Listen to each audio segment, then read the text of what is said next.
English secret number 6. Shall be, will be అనే వాటిని use చేయడం. దీనికి కూడా ఉండుట అనే అర్థంలో వాడతాం. దీన్ని మనం ఫ్యూచర్లో వాడతాం, అంటే ఫ్యూచర్లో ఉంటుందని చెప్పడానికి. దీని formula subject shall be or will be plus object.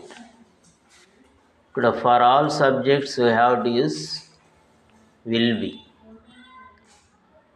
ఐకి వీకి మాత్రం చాయిస్ తీసుకోవచ్చు, షల్ బి లేదా విల్ బి కూడా వాడవచ్చు, లేదా for all subjects will be. అంటే ఇప్పుడు మోడర్న్ ఇంగ్లీష్లో షల్ యూసేజ్ తగ్గిపోతూ ఉంది. మీరు అన్ని సబ్జెక్టులకి విల్ బి వాడుకోవచ్చు. ఇక్కడ కొన్ని ఎగ్జాంపుల్ చూద్దాం. నేను రేపు ఇంట్లో ఉంటాను.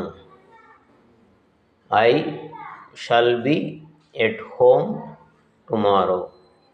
సో దీన్నే I will be at home tomorrow అని కూడా చెప్పచ్చు. సో నెక్స్ట్ సెకండ్ వన్, వారు రేపు సంతోషంగా ఉంటారు.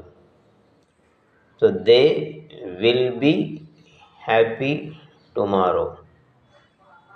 నెక్స్ట్, అతను వచ్చే ఆదివారం నెల్లూరులో ఉంటాడు. He will be in Nellore next Sunday.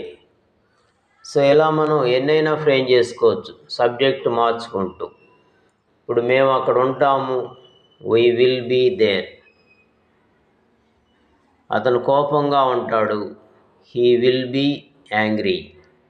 అతను గుంటూరులో ఉంటాడు, he will be in Guntur. So ఇలా we can make a number of sentences. ఇక్కడ షల్లు విల్ అనేవి ఒక సపోర్టింగ్ ఫ్యూచర్ని సూచిస్తాయి. ఇక్కడ మెయిన్ వచ్చి బీ అనేది ఉండడం అనే అర్థానికి మాత్రమే ఉపయోగిస్తాం. అంటే వేరే వెర్బులు వచ్చినప్పుడు మళ్ళీ అర్థం మారిపోతుంది. ఇక్కడ బీని మెయిన్ వెర్బ్ అంటాం, షల్ కానీ విల్ కానీ సపోర్టింగ్ వెర్బ్ అవుతుంది, హెల్పింగ్ వెర్బ్. కాబట్టి ఇలా మనం అనేక సెంటెన్స్లు ఫ్రేమ్ చేసుకోవడానికి ఫ్యూచర్లో షల్ని విల్ని సపోర్ట్గా తీసుకుంటాం. అంటే షల్లో విల్లో మనకి సపోర్ట్ వచ్చినప్పుడు ఆటోమేటిక్గా ఇది ఫ్యూచర్ అని అర్థమైపోతుంది. దాని పక్కన ఎప్పుడైతే బీ పెడతామో అప్పుడు ఉండడం అని, అంటే ఫ్యూచర్లో ఉండడం అని. సో ఈ విధంగా సెంటెన్స్ని మనం ఫ్రేమ్ చేసుకొని ప్రాక్టీస్ చేయాలి.